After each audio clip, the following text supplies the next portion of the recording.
નવસારી જિલ્લામાં પૂરની સ્થિતિને પગલે તંત્ર દોડતું થયું છે। પૂરના અંબિકા અને કાવેરી નદીએ વધારી છે ચિંતા, જેને લઈને અત્યારે તંત્ર દોડતું થયું છે। બિલીમોરા અને નવસારી શહેરમાં સંભવિત પૂરની સ્થિતિ।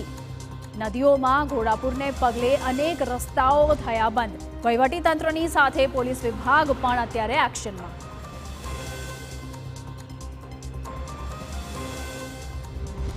ભારે મેઘ ખાંગાની સ્થિતિ નિર્માણ થઈ છે, જેને લઈને નવસારી જિલ્લામાં પૂરની સ્થિતિ નિર્માણ થઈ છે। નવસારીની પૂર્ણા નદીના દ્રશ્યો દેખાઈ રહ્યા છે। પૂર્ણા નદી પોતાની ભયજનક સપાટી વટાવીને ઉપર જઈ રહી છે, જેને લઈને નવસારી શહેરના અલગ અલગ વિસ્તારોને એલર્ટ કરવામાં આવ્યા છે। આ જે દ્રશ્યો દેખાઈ રહ્યા છે વેરાવળ ખાતેના દ્રશ્યો છે। પૂર્ણા નદી નવસારી શહેર નજીકથી વહે છે, જેમાં ભયજનક સપાટી 23 ફૂટ છે। હાલ ભયજનક સપાટી વટાવીને પૂર્ણા નદી 25 ફૂટ પર પહોંચી ચૂકી છે, જેને લઈને જે દ્રશ્યો નિર્માણ થયા, ઘોડાપૂરની સ્થિતિ નિર્માણ થઈ, જ્યાં જુઓ ત્યાં પાણી જ પાણીના દ્રશ્યો નિર્માણ થયા છે।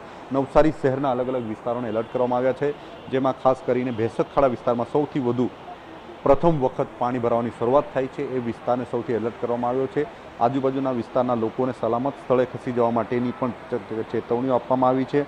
નવસારી ઉપરાંત બિલીમોરા શહેરમાં પણ જે પ્રકારે સ્થિતિ નિર્માણ થઈ છે, એમાં અંબિકા નદીના જળસ્તરમાં વધારો થયો છે। અંબિકા નદી પોતાની ભયજનક સપાટી 28 ફૂટ વટાવીને 32 ફૂટ પર પહોંચી ચૂકી છે, એટલે સમગ્ર નવસારી જિલ્લામાં જે સ્થિતિ નિર્માણ થઈ છે એ ભયાવહ સ્થિતિ નિર્માણ થઈ છે। નવસારી શહેર અને જિલ્લામાં ત્રીજી વખત જે પૂરની સ્થિતિ નિર્માણ થઈ છે, એને લઈને સમગ્ર જિલ્લાનું તંત્ર એલર્ટ થઈ ગયું છે। જિલ્લામાં કોઈ અનિચ્છનીય ઘટના ન ઘટે એને ધ્યાનમાં રાખીને તંત્ર દ્વારા સાવધાનીના પગલાં લેવામાં આવ્યા છે। હાલ ઉપરવાસમાં જે વરસાદ પડ્યો છે એનું પાણી 2 કલાકમાં હજુ નવસારીની જે નદીઓ છે એમાં આવશે અને જે કંઈક સ્થિતિ છે વધુ વણસી શકે તેવી શક્યતાઓ હાલ જોવાઈ રહી છે। સમગ્ર સ્થિતિને પગલે તંત્ર ચાપતી નજર રાખીને બેઠું છે। નિલેશ ગામિત, TV9 નવસારી।